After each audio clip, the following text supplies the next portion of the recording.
E aí pessoal, tudo bem?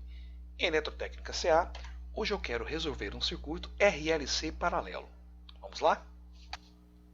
Então, tem aqui o meu modelo de circuito em paralelo, onde eu tenho uma tensão alternada na minha fonte e tenho um resistor, um indutor e um capacitor. Bom, a minha fonte ela tem todas as informações necessárias, como o valor eficaz, a frequência e também a fase inicial.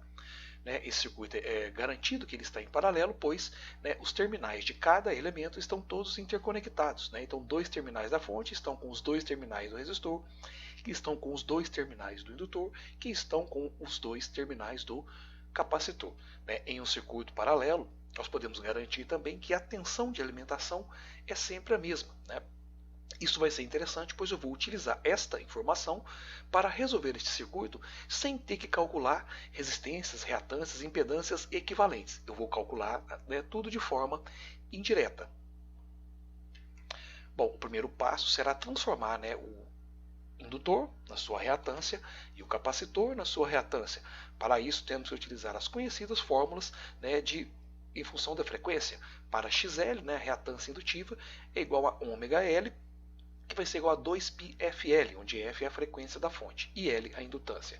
XC vai ser 1 sobre ômega C, então nós teremos 1 sobre 2πfC, F é a frequência da fonte, C será aqui o valor da capacitância em farad. Bom, nós temos então, uma vez calculada a reatância, nós temos que transformar as reatâncias em impedância. Para isso nós podemos adicionar de forma complexa o número mais J ou menos J. Mais J para o indutor e menos J para o capacitor. Então a impedância indutiva é mais J XL e a impedância capacitiva é menos J XC. Podemos também converter estas informações da impedância que estão em coordenadas retangular para coordenada polar. E para isso o mais J significa um ângulo de mais 90 e o menos J significa um ângulo de menos 90. Desta forma, a impedância indutiva equivale a XL com o ângulo mais 90 e a impedância capacitiva a XC, ângulo menos 90.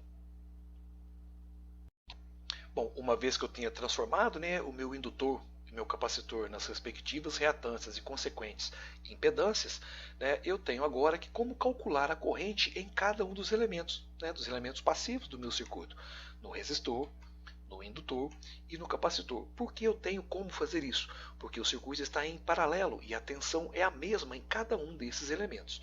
Então, para o resistor, utilizando a lei de Ohm, a corrente no resistor será dada pela tensão da fonte dividida pelo valor do resistor. A corrente no indutor, seguindo também a lei de Ohm, será IL igual à tensão da fonte dividido pela impedância indutiva. E no capacitor, nós temos então que é a tensão da fonte dividido pela impedância capacitiva. Desta forma, eu consigo obter aqui as minhas três correntes. E eu posso seguir então adiante para poder determinar qual é o valor da corrente na fonte. O próximo passo é calcular a corrente total, e para isso eu vou utilizar a lei de Kirchhoff para correntes. Então aqui eu tenho que da fonte sai uma corrente I, e tem aqui um primeiro nó, uma primeira derivação. Parte dessa corrente virá para o resistor, e parte dela irá para o indutor e para o capacitor. Então estou denominando esta corrente aqui de IX, que seria aqui como se fosse uma corrente reativa, digamos assim. Bom, esta corrente reativa, nós temos aqui também uma simbologia de um nó, porque essa corrente ela vai dividir parte para o indutor e parte para o capacitor. Então, mais uma vez, utilizando aqui a lei de Kirchhoff para correntes, nós temos que somar IL com IC.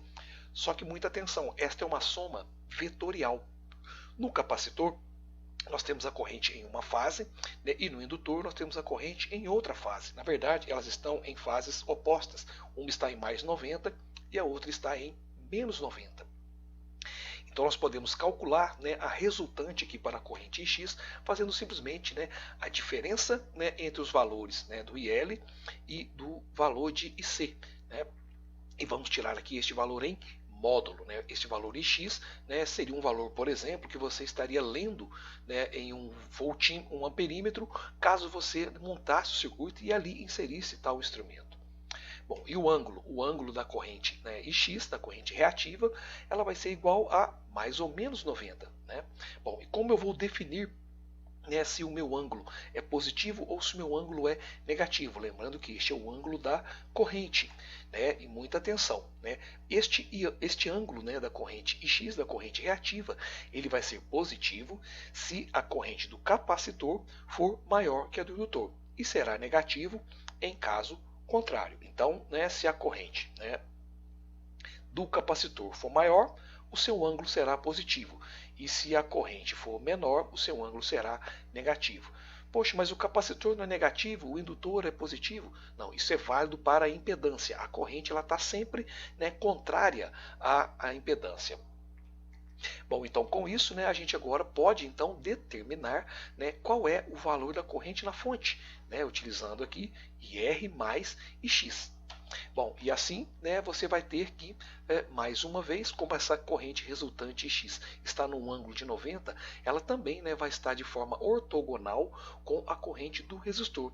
E com isso, né, a gente pode aplicar aqui, né, o famoso triângulo de Pitágoras para essas três correntes. E com isso, a corrente da fonte será dada pela raiz quadrada de IR ao quadrado mais IX ao quadrado.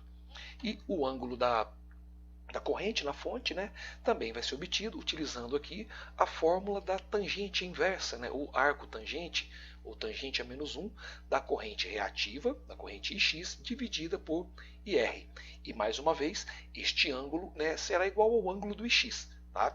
O ângulo de I vai ser positivo se a corrente do capacitor, né, for maior que a do indutor, e será negativo em caso contrário. Então a corrente da fonte vai seguir, né, o mesmo padrão da corrente X. Então se a corrente X estiver com um ângulo positivo, a sua corrente na fonte também terá um ângulo positivo.